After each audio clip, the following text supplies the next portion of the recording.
Hello everyone, welcome back to my YouTube channel learn science with Shobha. तो आज class 10th की activity 1.7 electrolysis of water को आज हम यहाँ पर करने वाले हैं। हिंदी में कहें तो जल का विद्युत अपघटन। तो चलिए स्टार्ट करते हैं। यहाँ पर इस एक्टिविटी को करने के लिए हमें लेना होगा एक ट्रांसपेरेंट मग, या आप चाहें तो ले सकते हैं एक बीकर। इस बीकर में हमको लेना है पानी। तो जब पानी में से विद्युत धारा प्रवाहित की जाती है तो जो जल के अणु होते हैं वे विखंडित होकर के हाइड्रोजन और ऑक्सीजन गैस देते हैं। तो यहाँ पर ली है हमने एक 9 वोल्ट की बैटरी। ये इसका पॉजिटिव और नेगेटिव एंड है। इससे हमने तारों को अटैच कर दिया है। यहाँ पर एक्टिविटी में बताया गया है कि हमने कार्बन के इलेक्ट्रोड लेने हैं। तो हमने यहाँ पर पेंसिल का ग्रेफाइट यूज करके 2 पेंसिल इस प्रकार से छिली हैं। फिर एक कार्डबोर्ड में 2 इस प्रकार से होल करने हैं जिससे ये पेंसिल इस पर स्थिर रह सके। तो इस प्रकार से आपने इसको करना है। तो चलिए देखते हैं इसे कैसे करते हैं। अब हमने इन पेंसिल को इस कार्डबोर्ड पर इस प्रकार से टिका देना है। ये थोड़े ढीले हो चुके हैं, इसीलिए इन पेंसिलों को इस प्रकार से अटैच करना पड़ रहा है। दूसरी पेंसिल को भी इस प्रकार से इसके अंदर डाल लें।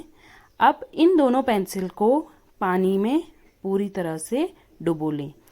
ये पानी में डूबी होनी चाहिए। ग्रेफाइट क्या होती है? ग्रेफाइट इलेक्ट्रिसिटी की अच्छी सुचालक होती है।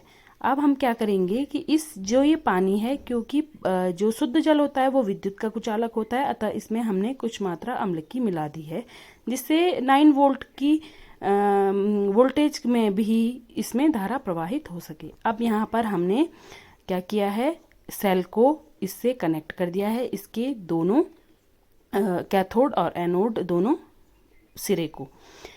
तो यहाँ पर 2 आंशिक क्रियाएं कैथोड और एनोड पर होती हैं। जो नेगेटिव एंड है वहाँ पर हाइड्रोजन गैस इस पर लग जाती है, जबकि जो पॉजिटिव एंड है जिसे हम एनोड कहते हैं उस पर ऑक्सीजन गैस इकट्ठी हो जाती है। तो ध्यान से देखिए, यहाँ पर यह प्रोसेस हो रही है। तो इस प्रोसेस के लिए रिएक्शन होती है 2H2O gives 2H2 plus O2। तो जो हाइड्रोजन है वो नेगेटिवली एंड पे इकट्ठी हो रही है, कलेक्ट हो रही है, जबकि ऑक्सीजन गैस एनोड पर एकत्र हो रही है। यहाँ पर आप आसानी से देख सकते हैं।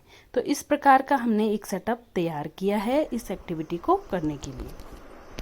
अब आप बताइए कि इनमें से ऑक्सीजन और हाइड्रोजन दोनों गैसों में से कौन सी गैस ज़्यादा प्रोड्यूस होती होगी।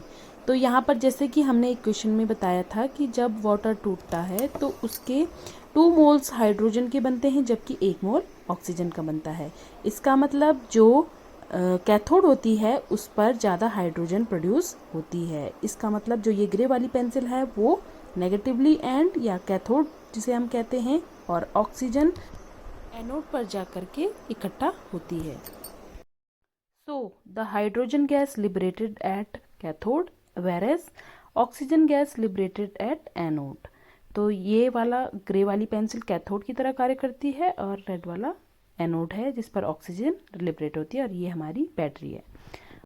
तो अगली वीडियो में हम अगला एक्सपेरिमेंट करेंगे। Thank you. इस चैनल को लाइक, शेयर और सब्सक्राइब जरूर कीजिए। Thank you.